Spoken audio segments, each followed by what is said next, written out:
Good evening, this is me Dr. Luna. I am working as an assistant professor in the Department of Biochemistry.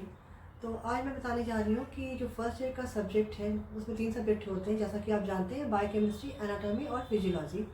तो इसमें जो मैं बात करूँगी, biochem की बात करूँगी कि आप बायोकेमिस्ट्री को कैसे प्लान करके पढ़ें ताकि फ्यूचर में आपको पढ़ने में कोई प्रॉब्लम नहीं हो, और किस तरह से पढ़ना है और कैसे आप इसको मंथ वाइज डिवाइड करेंगे। तो सबसे पहले बेसिक बात करते हैं कि कौन सी टॉपिक है जो आपको पढ़ना चाहिए। तो फर्स्ट है सेल, जो कि आप +2 से पढ़ते आ रहे हैं। सेल क्या है, सेल ऑर्गेनेल्स क्या है, और यूकैरियोट्स प्रोकैरियोट्स में डिफरेंस क्या होता है। उसके बाद सेकंड है active transport and passive transport. तो ये 2 बेसिक आपको बहुत ज़रूरी है ताकि आप आगे जो पढ़ते हैं तो ये आपका बेस क्लियर होगा, तो आप अच्छे समझ पाएंगे। अब आते हैं कार्बोहाइड्रेट पे।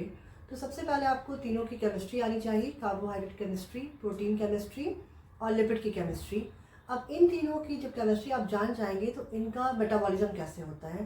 तो नेक्स्ट टॉपिक हो जाएगा आपका कार्बोहाइड्रेट, प्रोटीन और लिपिड का मेटाबॉलिज्म। अब जब ये सब कर लेंगे तो आपका पर्पस क्या है इनका केमिस्ट्री और मेटाबॉलिज्म पढ़ने का, तो आपको अप्लाई करना है ये हमारी बॉडी में कैसे मिल के एक साथ होते हैं। तो उसको हम क्या बोलते हैं, इंटीग्रेशन ऑफ मेटाबॉलिज्म, वो आएगा। उसके बाद जब हम जो भी खाते हैं वो यूटिलाइज क्या होता है, यूटिलाइजेशन के बाद हमें से एनर्जी मिलती है in the form of ATP। तो उसके बाद टॉपिक आता है ETC, that is electron transport chain, और उसके साथ ही आता है ऑक्सीडेटिव फॉस्फोराइलेशन। ये सारे टॉपिक्स जो हैं, अब इनमें क्या है कि जितने भी हमारी बॉडी में जो भी मैकेनिज्म है उसमें एंजाइम्स इन्वॉल्व होते हैं। तो नेक्स्ट जो मोस्ट इंपॉर्टेंट टॉपिक है वो एंजाइम्स है। अब जब ये सब कंप्लीट हो जाता है तो अब आपको किसकी तरफ जाना है। आपने कार्बोहाइड्रेट कंप्लीट कर लिया, प्रोटीन कर लिया, उसके बाद लिपिड हो गया, एंजाइम्स हो गया। अब होता है जेनोबायोटिक्स। जेनोबायोटिक्स क्या है, जो भी बाहर से हमारी बॉडी में आता है और हमारी बॉडी के अंदर जो वो असर करेगा और जो इफ़ेक्ट हमारी बॉडीज़ पे करेगी वो कैसे निकलता है हमारी बॉडी में, डिटॉक्स करता है या और भी ज़्यादा हार्मफुल बन जाता है। उसके अलावा एक सेपरेट टॉपिक आता है आपका वाइटामिन्स एंड मिनरल्स। वाइटामिन्स में फैट सॉल्युबल वाइटामिन्स और वाटर सॉल्युबल वाइटामिन्स। मिनरल्स है तो बहुत लाइक छोटा सा चैप्टर है बट स्कोरिंग है, तो मिनरल्स को ही पढ़ना बहुत इंपॉर्टेंट है आपके लिए। उसके बाद सेपरेट में रेप्लिकेशन इज़ वेरी इंपॉर्टेंट।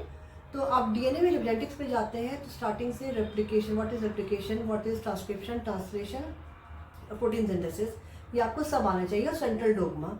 उसके बाद आजकल आप जानते हैं कि बायोटेक्निक्स का ज़माना है, तो आपको 2-3 चीज़ें जैसे कि PCR, ELISA और आजकल QC जो नया आपके कोर्स में इंट्रोड्यूस हुआ है, क्वालिटी कंट्रोल, जिसमें इंटरनल क्वालिटी और एक्सटर्नल क्वालिटी, ये पता है करना जरूरी है। और उसके अलावा शॉर्ट नोट्स के लिए आपके लिए आइसोटोप्स हो गए, ट्यूमर मार्कर्स हो गया, कैंसर चैप्टर हो गया, और कार्डिक एंजाइम्स क्या है, आइस एंजाइम्स क्या है।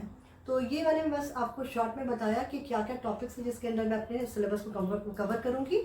नेक्स्ट जो क्लास होगी उसमें मैं एक एक चीज़ इंपॉर्टेंट करके बताऊंगी आपको। तो टोटल अगर प्लान 3 मंथ का लेके चलते हैं तो फर्स्ट मंथ में आपको बेसिक पता होना चाहिए, सेकेंड मंथ में उससे रिलेटेड क्लिनिकल केसेस क्या है वो होना चाहिए, और लास्ट में MCQs and previous year question for 5 years। Thank you.